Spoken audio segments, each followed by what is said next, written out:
એટલે એને બેસાડવા, ઉઠાડવા, હિંડોળા ઉપર, રસોઈ ઘરમાં બેસાડવા, પાટલા ઉપર. હાથ છે ને સીધું રાખજો. હા, એટલે એને છે ને છોકરીની જેમ સેવા કરી છે ને પહેલેથી જ. અને એની હિસાબે એ 10 ચોપડી તો માંડ ભણી શક્યા. ભણી નથી શક્યા ને ચકલામાં બાજુની સ્કૂલ હતી ને એમાં જ ઈ ભણવા ગયા છે. રિસર્ચ પડે એટલે બધું ઈ માલ ગોઠવી જાય રસોઈનો, અને રસોઈ કરી લે એટલે પાછા આવી અને એને ઊભા કરી અને બેસાડે બહાર હિંડોળા ઉપર. હિંડોળા ઉપર બેસે, પછી જમવાનું ને બધું તૈયારી કરી અને બધું જમવાનું દે. એવી રીતના કર્યું છે ને.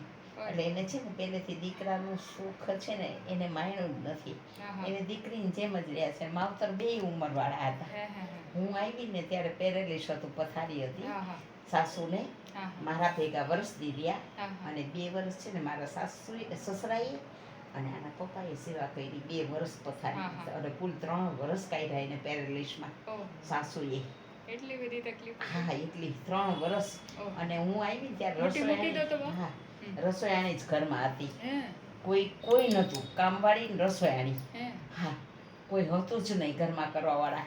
અને મોટા જેઠાણી હતા ને એ રાજકોટમાં રહેતા હતા. એટલે એના છોકરાઓને છે ને એ કે મારે ભણાવો ગણાવો ને એટલે હું નહીં આવી શકું. એટલે પછી આ લોકોએ રસોયાણી રાખી. એકદમ જોરથી પકડજો, બ્લડ નીકળે નહીં. હા, એટલે એ લોકો છે ને દુઃખ પહેલેથી બહુ જોયેલું છે એમાં. અને એમાંય પછી